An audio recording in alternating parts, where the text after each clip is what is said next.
మాత్రమే వశీకరించుకునేటటువంటి ఒక శక్తి మాత్రం ఆ వేణువులకు గొల్లగా ఉన్నటువంటి ఒక వేణువులకు లోపల కండ లేదు, బలం లేదు, ఏమీ లేదు, బలహీనమైన గొల్లగా ఉన్న రంధ్రములు రంధ్రములు అది రంధ్రము లేనటువంటి వేణువులకు అంత శక్తి ఇచ్చారే పరమాత్మ. ఆ పరమాత్మ ఉపదేశానికి అంత శక్తి, ఆ పరమాత్మ ఉపదేశానికి అంత శక్తి అయితే ఆ పరమాత్మ గ్రంథంలో దాక్కున్నాడే ఈ భాగవతానికి ఎంత శక్తి అంటే అందరికంటే గొప్ప శక్తి భాగవతములకు. ఇది స్త్రీ కోశము, ఇది మోక్ష గ్రంథము, ఇది పారమహంస సంహిత అన్నమాట.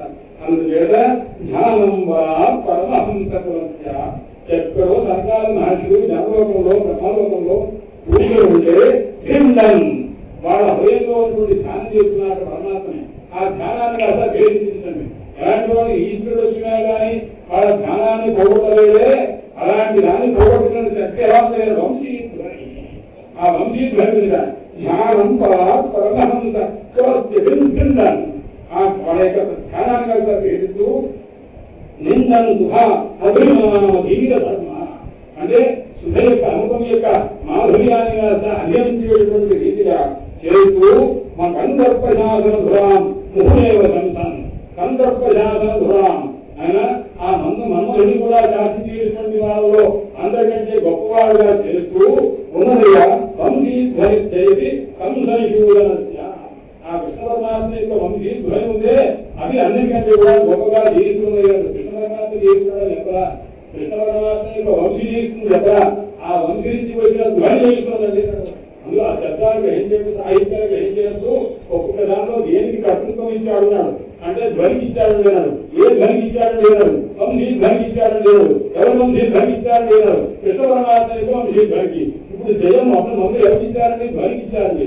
ఆ ధ్వని ఎవరండి? వంశీదండి. ఆ వంశ ఎక్కడికి ఉందండి? కృష్ణ పరమాత్మ యొక్క అధరాన్ని ఆస్వాదించిందండి. అందువల్ల ఈ ధ్వనికి ఇంత గొప్పతనం వచ్చిందండి. రూపగోస్వామి చెప్తారు, నాయన ఇది ఎక్కడి నుంచి ఎక్కడికి వెళ్ళదండి? ఈ ధ్వని మొదటి నుంచి కిందికి పైకి వెళ్ళిందా, పైనుంచి కిందికి వచ్చిందా అన్నారు. భిండం అమృత శమకృతి మొట్టమొదట అందరికంటే భిండం అమృత శమకృతి పదం అయినా మేఘంతాలు స్వరూపంలో దాన్ని కూడా వేధిస్తూ భిండం అమృత శమకృతి పదం. అమృత అంటే మేఘంతాలు దాని స్వరూపానికి మేఘం ఉందే దాన్ని కూడా ఆశ్చర్యపరిచే రీతిగా పూర్వం ముహూర్తుండు ముందు మేఘం దగ్గర వెళ్ళిందండి పరమాత్మ యొక్క పని. అక్కడి నుంచి ఏం వెళ్ళింది ఏనాడు? తుమ్మూరు దగ్గర వెళ్ళింది. అంటే ముందు ఆకాశము, ఆకాశంలో మేఘము, మేఘం నుంచి పైకి వెళ్తే తుమ్మూరు దగ్గర వెళ్ళింది. ఆయన సంగీతంలో విద్వాంసం వెళ్ళింది. అందరూ పూర్వం అన్నుభుత తుమ్మురు పూర్వం తుమ్మురు. ఆ తుమ్ముడిని కాస్త ఆశ్చర్యపడుతున్నాడు. అంటే ఆయన ఈ వేణుధ్వనిని ఆశ్చర్యపడ్డాట. అది ఎక్కడి నుంచి వెళ్ళింది? కింద భూలోకంలో, బృందావనంలో, నందలోకంలో, హిమాచలంలో కూర్చుని ఒక్కసారి వేణునాదం చేస్తే అది కాస్త ఆ ధ్వని పైకి పెట్టి ఆయన చేసేస్తుంది. ఆ ధ్వని కాస్త చిన్నగా పైకి వెళ్ళిందా ఎక్కడికి? మేఘమండలం దాకా ఉంది. మేఘమండలం దాటేసరికి ఆ మేఘధ్వని కాస్త పెరిగిపోయిందండి. ఇది నా ధ్వని కంటే చాలా ఆశ్చర్యంగా ఉంది, మనోహరంగా ఉంది అని అది విన్నట్టున్నది. మాట్లాడుతుండగా ఏ మేఘమండలం నేర్చుకున్నాను అది కాస్త చిన్నగా ఎప్పుడైతే సౌండ్ లేదో అది ఆ ధ్వనితో పైపడింది. ఆ పైపడితే అక్కడ ఎవరున్నాడయ్యాడు? తుమ్ముడు ఉన్నాడు. ఆయన ఎటువంటి వాడయ్యాడు? సంగీత విద్వాంసం ఇచ్చారు ఆయన నైపుణ్యం గలవాడు. ఆ తుమ్ముడు కాస్త చమత్కృతి వాడు అన్నమాట. ఆశ్చర్యము. నేను చాలా రాగాలు విన్నాను, అన్ని విన్నాను, కానీ ఇలాంటి రాగప్పుడు ఉండేది జోక్యం చేస్తున్న నారదు వారు ఒకసారి నేను చాలా సంగీతంలో చాలా గొప్పవాడున్నారు. తుమ్ముడికి నారదుడికి బ్రహ్మాండంగా పోటీ జరిగితే కృష్ణాగ్రహం చేత నారదు వారు గొప్పవాడిని చేశారన్నమాట.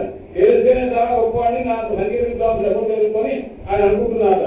ఇంత లోపల కొంతమంది ఆడవాళ్ళు, కొంతమంది మగవాళ్ళు ధ్యానం చేసి కాళ్ళు చేతులు దెబ్బతి వాళ్ళ దాంట్లో ఏడుస్తున్నారట.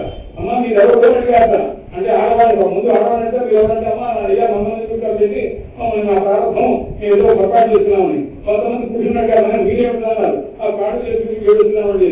ఎందుకు ఆయన అన్నారు అంటే మమ్మల్ని రాగం అంటారండి అన్నారు. పురుషుడు రాగం అంటే శృంగి వెళ్తాం అన్నమాట. ఆ తర్వాత గీతి అంటారు అంటే శృతి.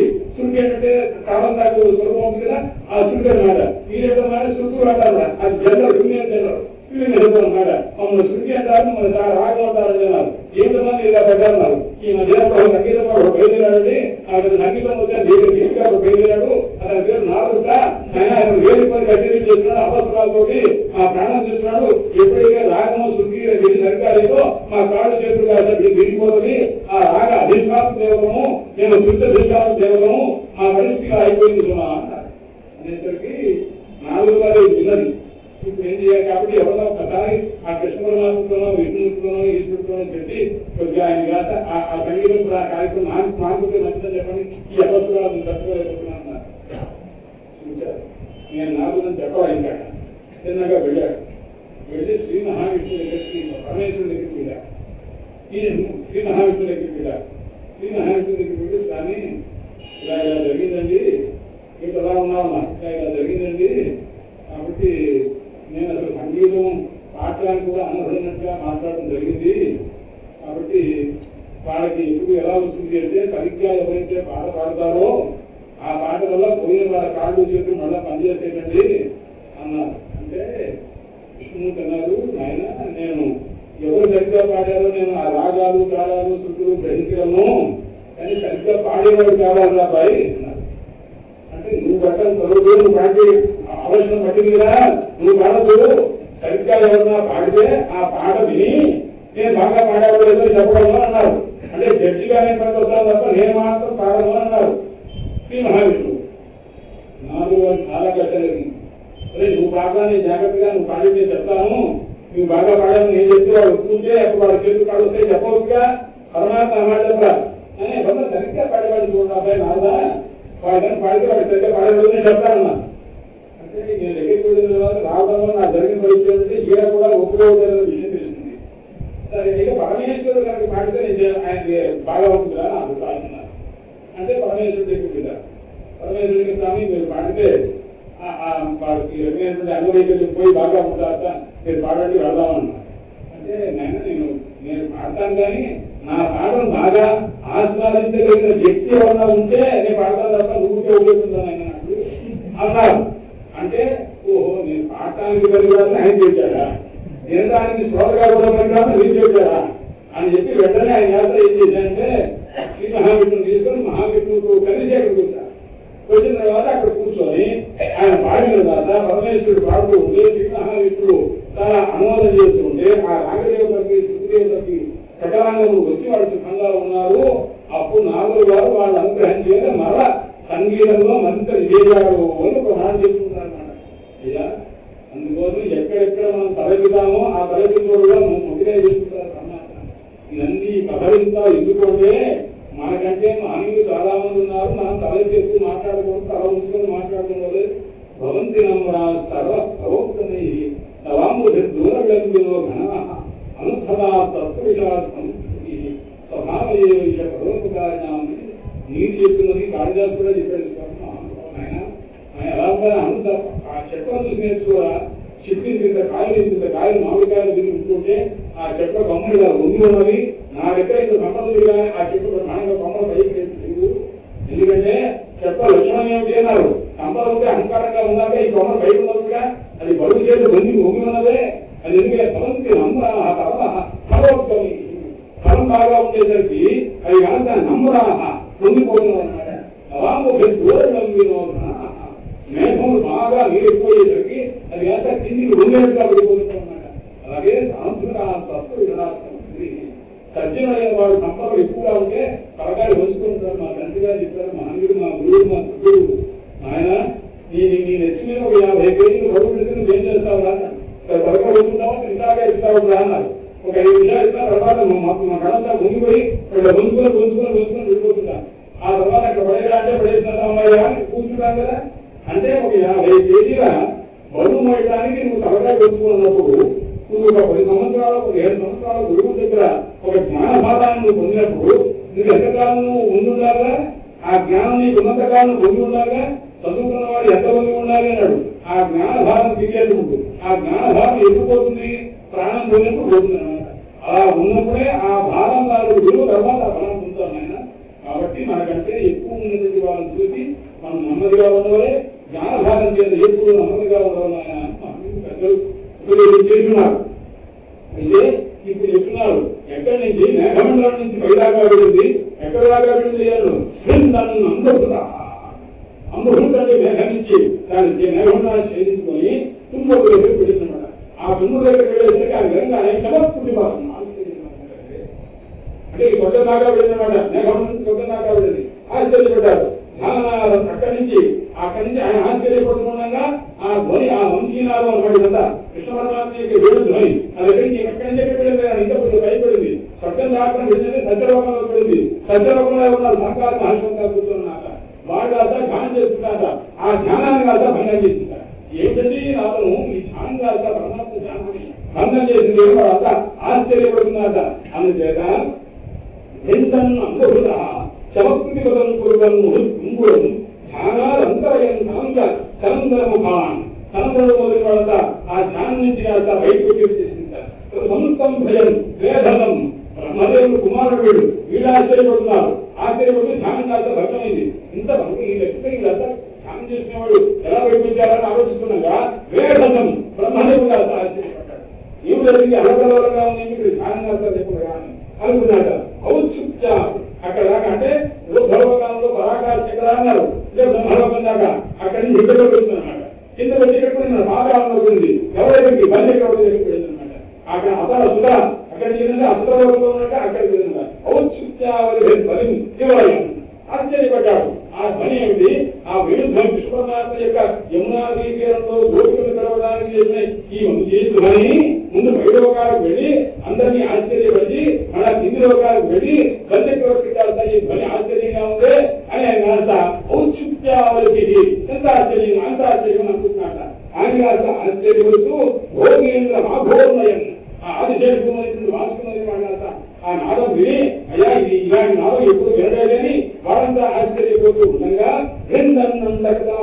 విదో స్వభ్రామ వంశీధ్వని ఈ మొత్తం బ్రహ్మాండం మొత్తాన్ని కాదా భేదిస్తూ ఉన్నదా ఇదయ్యా పరమాత్మ యొక్క వంశీధ్వని ఇంత చేసిందేవి ఇన్ని లోకాన్ని అల్లకల్లోల కలిగిందేదయ్యా వంశీ ఓ ఏం వంశీ ఆయన ఈ వంశీ ఎవరయ్యా సదా శివో హివంశిక ఆయన ఆ పరమేశ్వరుడే వంశీ రూపంగా అవతరించాడయ్యా అన్నారు ఎందుకంటే పరమాత్మ నిత్యసాంధాన్ని పోయి ఆయన తపస్సు చేసి ఎంత తపస్సు చేశాడయ్యా అంటే ఇప్పుడు తపస్సు చేసేటప్పుడు ప్రతివాడు సామాన్యంగా సృష్టించి పోయి ఇంకొక కలిసి మిగిలాడు ఎవరు ధరించి ఎక్కువ తపస్సు చేస్తే మాంసం లేదు రక్తం లేదు చర్మం లేదు అంతా పోయి ఆయన ఎన్నికాడయ్యా అన్నాడు ఒక ఇంకొకతో మిగిలాడయ్యా అన్నాడు పరమేశ్వరుడు తీసుకెళ్ళి ఆయన పైన చర్మం మాత్రమే కనిపించి లోపల ఉన్నటువంటి ఆ సారం ఏదో అదంతా పోయి తపస్సు చేశాక అంటే లోపల ఎముకలాగా ఉండే కళ్ళేమన్నా ఉందండి చెట్టు లోపల ఆ కండ పోయిందా ఏమీ లేదా లోపలంతా డొల్ల పైన మాత్రం పుట్టే చర్మ ఆ చర్మ రూపంగా ఉన్నటువంటి డొల్ల అన్నమాట అది మాత్రమే ఉంటుంది తపస్సు చేస్తే అందరూ ముందు చర్మం కాస్తా చేసేసి తర్వాత ఇంకోటి మాంసం కాస్తా పోయిందండి చివరికి ఇంకొక ఉన్నారండి ఆయన బతికాడే ఉంటారు ఈయన అలాగారు పోయిదా అక్కడి నుంచి లోపల నుంచి డొల్ల ఏమీ లేకుండా కండ లేకుండా ఏమీ లేకుండా అది కొన్ని చర్మ మాత్రం కనిపించేంత రీతిగా తపస్సు చేస్తే అట్టి మహనీయుణ్ణి వేణురూపంగా ధరించినటువంటి సదాశివుని తనకు సన్నిహితంగా పెట్టుకుని సాటి వారితోనే రహస్యంగా చెప్పుకుంటారు సాటి వాటి వారితోనే సరసం వినియోగం చేస్తూ ఉంటారు కాబట్టి పరమేశ్వరుడు తన సాటివాడు కాబట్టి ఆ మహనీయులకు నిత్యమైనటువంటి క్లీంకారం ఏ పరమేశ్వరుని యొక్క నిత్యమైనటువంటి నేత్రం చేత దగ్ధమైపోయాడో మన్మధుడు ఆ మన్మధుడి వేస్త మన్మధుడికి బీజాశ్రం కలిపి పరమేశ్వరుడు సంయోగం చేసి అంటే వేణుకి సంయోగం చేసి ఆ పరమేశ్వరునికి మన్మధుడికి ఇద్దరికి కలిపి ఆ కలిగినటువంటి ఆ బీజాక్షరం క్లీం బీజాక్షరంతో కలం మనోహరం ఆయన అప్పుడు ఆ గోపికలకి కళం జరుమయ మందర బీజాక్షరాన్ని గానం చేశారు మన్మధుడికి ఈశ్వరుడికి పడుతుందండి పడగా కానీ ఈశ్వరుడు మీద వేడులకు కలమైనటువంటి క్లీంబీలమైనటువంటి మందర బీజాక్షరంకు సంయోజన చేసి ఒక్కసారి పరమాత్మ అత్యంత విరుద్ధ స్వరూపంలో ఉన్న వారిద్దరిని కలిపి వారిద్దరి ద్వారా జగన్మోహనమైనటువంటి ఒక ధ్వని చేసి ఆ గోపికలు ఎవరు రావడమో ఎవరు వెళ్ళడమో ఎవరికి ఏమైనా భావం కలగడమో అంత మటుకి పక్కన భర్తలు ఉన్నారు వాడు వినిపించరా వాడి భావాన్ని అనిపించరా పరమాత్మ ఎవరు రావడమో ఎవరు వెళ్ళడమో ఎవరు ఏమైనా చేయడం ఆ రకంగా చేశారయ్యా పరమాత్మ చేసినటువంటి లీల ఇది అలాంటి పరమాత్మ ఈ రోజున సమద్భుతం బాలకమం సులక్షణం ఎలా భరించారు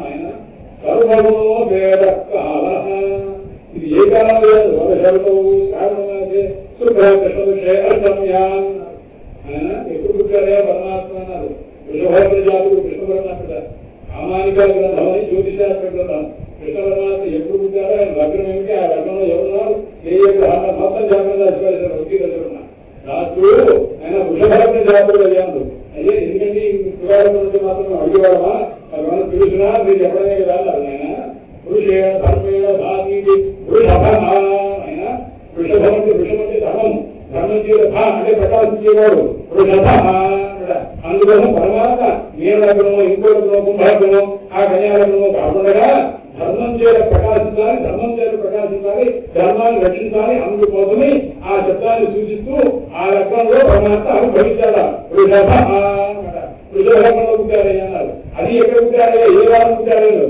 బుధవారం నాడు పుట్టారయ్యా పరమాత్మ అందుచేత ఆ పరమాత్మ అనుభవించినటువంటి లగ్నం అది ఆ పరమాత్మ అనుభవించినటువంటి రోజు అది సమయం అది అయ్యా ఇందులో పూర్ణావతారము ఇద్దరు ఎవరు ఏకంగా భవించారు కృష్ణస్వామి గారు సంధి సమయంలో సంధ్యాకాలంలో అలాగే వరాహస్వామి ఏకంగా మిట్ట మధ్యాహ్న సమయంలో పుట్టారు ఆవిర్భవించారు ఆ తర్వాత నృసింహస్వామి గారు సాయంకాల సమయంలో సంధ్యా సమయంలో ఆవిర్భవించారు కృష్ణ పరమాత్మ అర్ధరాత్రి సమయంలో ఆవిర్భవించారండి అన్నాడు అంటే కాలపై నియామకమైనటువంటి రీతిగా పరమాత్మ ఆవిర్భవించారయ్యా అందుచేత ఆ మహానుభావుడు ఆవిర్భవించింది అలా పరమ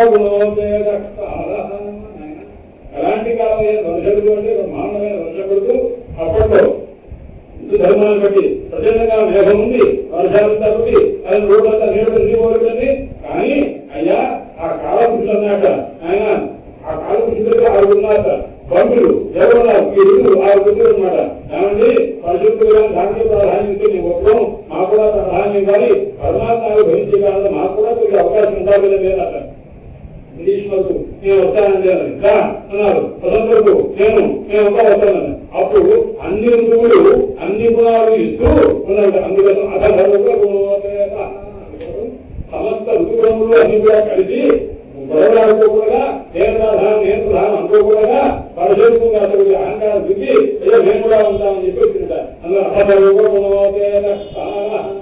ఎందుకు పరమశోభన ఆయన శోభనకాలం ఏమిటి పరమ శోభనకాలం ఏమిటి అన్నాడు ప్రజలు లాంటి భక్తులు పుట్టి దాన్ని శోభనకాలం అంటారు ప్రజలు లాంటి భక్తుని నియమించేటువంటి అనుగ్రహించే పరమాత్మకు భవిస్తే దాని పరమ శోభన అందులో అది అజన్మవృక్షం పరమాత్మకు భవిస్తారు ఆయన భవించాలంటే ఒక కారణాలు భవించారుగా ఆ కారణం అయితే దాంట్లో నక్షత్రం ఉంటుందిగా ఏ నక్షత్రంలో ఉంటారా అని పరమాత్మ అనుకూలంగా బ్రహ్మదేవుడు వచ్చారు నాన్నగారు నేను కాస్త పుట్టింది ఏ సందర్భం నా విభవంలో చెప్తాను కదా అప్పుడు పుట్టిన నక్షత్రం ఏంటంటారు నాయన నక్షత్రంలో పుట్టారు నాన్నగారు నా నక్షత్రంలోనే మీరు కూడా పుట్టాలి ట్రై చేసినా నాకు అంగీకరించండి అని నాకు అనేసరికి బ్రహ్మదేవుడు అది అజన్మక్షం అదేంటే బ్రహ్మదేవుడు ఆయన పుట్టిన జన్మ నక్షత్రం అంటే రోహిణి నక్షత్రం కొడుకు అడిగారు కానీ ఆమె నాన్నగారు పెట్టుకుంటూ నా పిల్లలు అడుగుతారని నాకు అడిగారని అలాగే మీరు అవసరం చేరుతున్నా నక్షత్రం భవిస్తుందంటే అలాగే అజన్మక్షం ఇలా ఉంటూ ఉండగా రోహిణీదేవి మహానది అడిగిందా ఆయన వసుదేవుని యొక్క భార్యలో రోహిణీదేవి ఆయన నేను ఈ రోహిణిని పెట్టి ఉన్నాను కాబట్టి నక్షత్రం ఉంది కాబట్టి ఈ నక్షత్రంలో ఆవిర్భవించు నువ్వు నా గర్భవాసాన్ని కుమారుడుగా పుట్టరా బలరాముడు గారు నా కుమారుడుగా అందరూ కావాలి బలరాము గారు నా గర్భవాసాన్ని పుట్టాక నేను ఎటువంటి అదృష్టం నాకు లేదు ఆయన కాబట్టి ఆయన కనీసన్నా నా పేరులో నక్షత్రంలో నాకు ధరిస్తే నా పేరు అనుకుంటారు కదా అలాగేనమ్మా అందుకోసం అజన్మక్షం రోహిణి నక్షత్రం అన్నమాట అలాగే ఆయన చంద్రం చదవకుంటున్నారు కదా ఆ చంద్రుడి యొక్క భార్యలో అత్యంత ఇటురాలైనటువంటి భార్య రోహిణి కదా నక్షత్రంలో ఆవిర్భవించవలసింది అని అడిగితే ఆ చంద్రుడు నాకు అంగీకరించేవాదన జన్మక్షం ఆ రకంగా పరమాత్మ ఆ నిజమైనటువంటి ఆ సన్నివేశాన్ని ఇస్తే పరమాత్మ ఆవిర్భవించాక ఎలా గ్రహించాలి అన్నాడు చెప్తున్నాను తమద్భుతం బాలకం అమృతక్షణం అద్భుతం బాలకం ఆ బాలుడు ఎటువంటి వాడయ్యాడు అద్భుతమైన బాలుడయ్యా చెప్తుంటే ఆయన ప్రజలను గురించి చెప్పేటప్పుడు ఆ పరమాత్మ భవించేది ఎలా గ్రహించాలి అన్నారు అంటే పరమాద్భుతం అత్యద్భుతం సదత్తం విధాతం నిజభృత్యధారితం వ్యాప్తించ అదృష్టదాత్మూలరూపముత్తమం కృష్ణస్వామి గారి రూపభావం అత్యద్భుత రూపముత్తమం అది అత్యద్భుతం. ఇక్కడ కృష్ణరామాయ తమ అద్భుతం అద్భుతంగా పుట్టారని అన్నారు. అద్భుతంలో అత్యద్భుతం తేడా అన్నారు ఉందండి అన్నారు. అందువల్ల అత్యద్భుత అద్భుతమైన సమావేశం అండి నిన్న ప్రవచన చేస్తుంటే చెప్పుకుని అప్పటికప్పుడు వచ్చినటువంటి ఆలోచన ఆ శబ్దముల యొక్క స్వరూపం తెలుసుకుంటే అందువల్ల ఒక పూర్ణావతారం ఒక పరిపూర్ణావతారం కలిగినప్పుడు తర్వాత జగద్భుజుడైనటువంటి శ్రీ మహావిష్ణు రూపంలో ఉన్నప్పుడు అద్భుతంగా ఉన్నారు. అదే భక్త ప్రాణప్రాణుడే మహాభావుడు ఆవిర్భవించినప్పుడు అత్యద్భుతంగా ఉన్నాడు. అందుచేత పరమాత్మ ఆవిర్భవించేటటువంటి స్వరూపము పరమాత్మ అసలైన వైకుంఠనాథ అద్భుతము. అలాంటి పరమాత్మ అద్భుతమైన పరమాత్మ భక్తుల విష్ణు కొరకు ఆవిర్భవిస్తేమో అది అత్యద్భుతం అన్నాడు. అందుకు అత్యద్భుతము సముత్తమం ఇక్కడ అద్భుతం మారకం. ఎందుకయ్యా పుట్టినవాడు బాగుందండి అందుకోసం అద్భుతం పుట్టినవాడు ముసలివాడు ఎవరికి పుట్టినదయ్యా అది పెద్ద అద్భుతం కాదు ఎవరికైనా పిల్లవాడే పుట్టాడు అన్నాడు. అంటే బ్రహ్మదేవుడు బాగుగా పిల్లవాడు పుట్టాడు కానీ బ్రహ్మదేవుడు తండ్రి పుట్టాడు అనమాట. అందుచేత బాలకం బ్రహ్మదేవుని కళ పుట్టాడుగా ఇది అద్భుతం అంటే అయ్యా అద్భుతం అక్కడ కూడా అద్భుతం కాదన్నాను. భుజం 4 భుజాలు పుట్టారండి. మీ భుజులు పుట్టాడు తెలుగు భుజులు పుట్టాడు. శ్రీ మహావిష్ణువు అర్థం చేసుకో 4 భుజాలు 4 చేతులు పుట్టారయ్యా ఆయన. అందులో భుజం అది ఆశ్చర్యం కదను. సమద్భుతం బాలకం సమద్భుతం చతుర్భుజం ఈ అద్భుతం ప్రజానికి కట్టుకోవాలి ఎడ్జెక్టివ్ అనమాట. అది అద్భుతం బాలకం అద్భుతం చతుర్భుజం. ఆ 4 భుజంలో ఆడిగా పెట్టుకొని వచ్చాడు అన్నాడు. ఆయుధం పెట్టుకోవాలి. అందుచేత అద్భుతం శంకరాయుధం ఆయుధాలు ఎత్తి పెడుతున్నారు. ఇతరులు ఎత్తులేదండి ఎత్తి పెడుతున్నారు. ఎప్పుడు ఎవరు ఏ వాడి ఆపణ ఎత్తుతారో వెంటనే పురాయుధం ఊర్ధంగా చేసిన ఆయుధం అన్నమాట. అలాగే ఇంకా శ్రీవత్సలక్ష్మం ఆ లక్ష్మీదేవి గారితో అభయంలో పెట్టుకోవడం కోసం స్థానాన్ని ఏర్పాటు చేసుకుని వచ్చాక అంటే కుడి పక్కగా గుర్తుకున్నటువంటి రోమలు కలిగిన వాడు ఏంటంట పసిపిల్ల వాడి రోమాలు గంధించండి. అందులో కుడి పక్కకు రౌండ్గా రోమాలు గంధించండి. అక్కడ లక్ష్మీ స్థానం అన్నమాట. ఆ లక్ష్మీ స్థానం అంటే అది అందరూ కూడా గ్రహించాలి భాగ్యం ప్రవేశాన్ని అని చెప్పి దానికి ఏం చేశారు శ్రీవత్సలక్ష్మం ఆ స్థానం అందరికీ కూడా తెలియజేయడం కోసం పౌరుధ్వని ధరించాక ఈ పౌరుధ్వని ధరించే భార్యకు రక్షణ అందులో ప్రతివాడు చూడాలని అవకాశం లేదు. అందుచేత గడలో భిమోత్సవం కూర్చోబెట్టారట. ఎందుకయ్యా గడలో భిమోత్సవాలు దానిలో ఈ స్థానంలో ఎక్కడ కూర్చోడానికి లేదు నా దగ్గర ఎవరు రావడానికి లేదు అని చెప్పి ఆమె హెచ్చరించింది. అందువల్ల రాధాదేవి వస్తుందేమో రాధా ప్రదేశ రాధాదేవి వచ్చి ఆ స్థానంలో కూర్చుంటుందేమో కూర్చొని రావడంలో గట్టిగా మంచి దిగ్గైనటువంటి ఆ పేరు కాక అందువల్ల రాధాప్రవేశ క్రోధాయ అటువంటి కౌస్తుభాయ నమో నమః కౌస్తుభానికి నమస్కారం. అందుచేత ఆ రకంగా చేశారయ్యా గడలో భిమోత్సవం అద్భుతం గీతాంబరం అద్భుతం సంగ్రహయోగం అద్భుతం మహాభవ్య క్రీడకుండలత్రిషాపరిష్కృత సహస్రకుంతలం ఉద్దామకాంచి అంగరమంగళాభిర్విలోకమానం వసుదేవ ఐక్షత.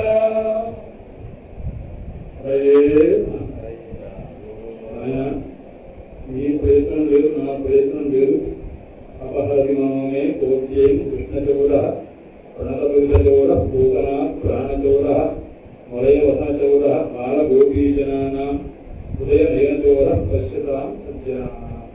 కాబట్టి ఆ పరమాత్మ హృదయంలో ఉండి ఎంత తీసుకోగలను ఎంత ఇవ్వగలను ఎంత శక్తించగలను ఎంత శక్తించకూడదు అన్ని శాసించేంత భవిష్య మమ వాసి మాం ప్రస్తుతాం సంజీవయతి అఖిల శక్తి భరస్వధామ్న అన్యాంశ హస్తచరణ శ్రవణ ప్రభావీతానాం నమో భగవతే పురుషాయ